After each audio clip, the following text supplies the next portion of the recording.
I was 12 when I first heard the name whispered, the man who sold midnight. My grandmother warned me never to linger near the clock tower once the bell struck 12. "Child, there are trades more dangerous than death itself," she'd say, her voice trembling by the fire. I thought they were just stories to keep me home. I was wrong. It was a summer night when I first saw him. The town square was empty, the air thick with silence. I had sneaked out, chasing curiosity like a moth chases flame. The clock struck midnight, and he appeared like smoke folding into the shape of a man. He wore a long black coat that drank the moonlight, and his smile was sharper than any knife. His face was pale, his eyes glowing faintly silver. He looked at me as if he already knew my fears, my secrets, the guilt I carried. "What would you give," he asked, his voice like velvet soaked in poison, "to be free of what haunts you?" I couldn't answer.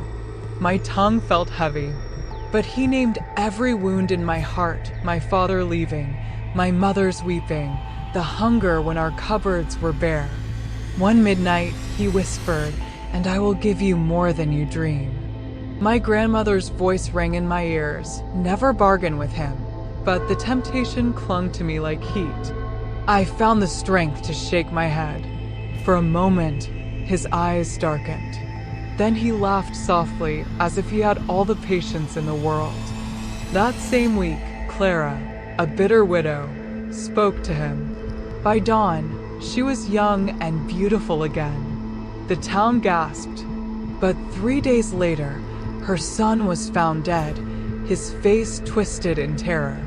Clara vanished, but her shadow lingered, searching for something it had lost. The town was poisoned by a dangerous hunger. If Clara had been given beauty, what else could he give? George the farmer was next. His crops were failing, his wife growing thin from hunger. I saw him kneel before the man in black, begging for fertile soil. The man poured a handful of black earth into George's palms. One midnight for a harvest eternal. Within a week, George's fields were miracles. The town feasted. But one night, his wife woke screaming, her body twisting in agony. By dawn, she was a husk. George had traded her soul for his corn. Yet the townsfolk did not learn. They saw only the bounty, not the ruin. One by one, they visited the square at midnight. Each bargain ended in scandal. Each smile cost a shadow. I began to notice something strange. Midnight was stretching. The clock would strike 12, but the hands lingered too long. He wasn't just taking lives, he was taking time. Tobias, a gambler who had lost everything, begged for wealth. "Give me gold enough to drown in. I don't care what it costs." The man gave him a heavy bag of gold. One midnight for riches eternal. Tobias returned dressed in silk, throwing gold to beggars.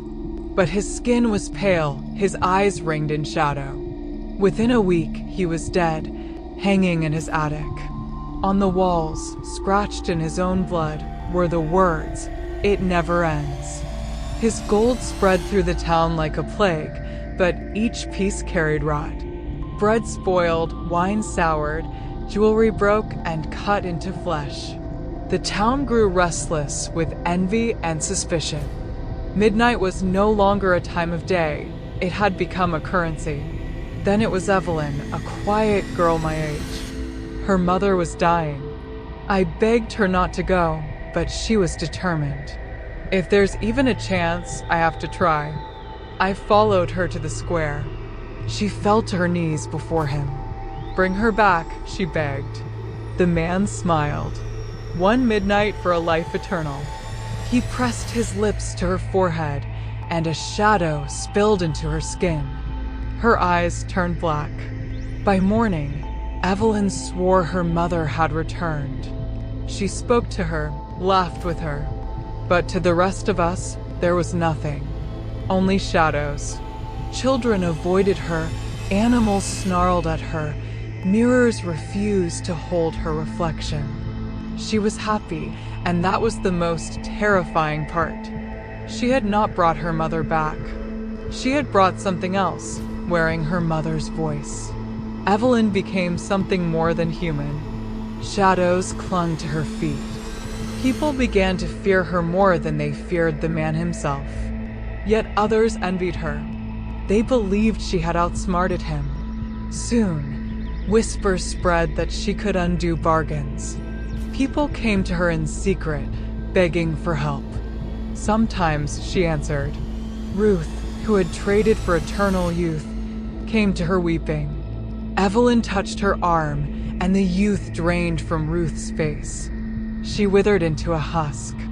She gave what wasn't hers, Evelyn whispered.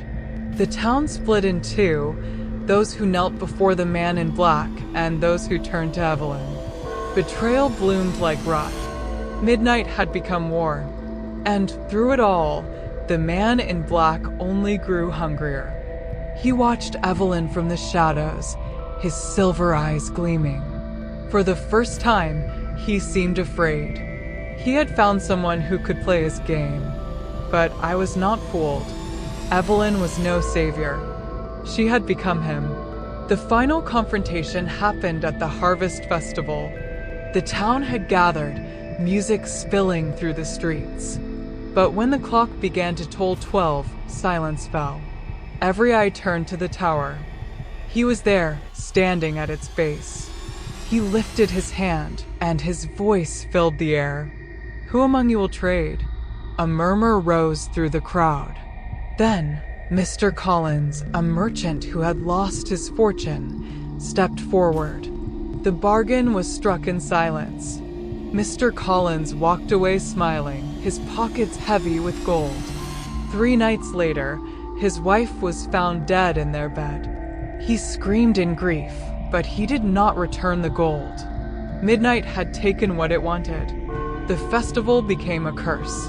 Every year after, people gathered, waiting to see who would step forward. Always, someone gave away their midnight. And always, the price was blood. I watched it all with growing dread. My friends, my neighbors, even the kindest souls, all fell into the same trap. And each time, I felt his eyes find me, his smile promising that my turn would come. The temptation gnawed at me. I dreamed of my father returning, of my mother never having to scrub floors again.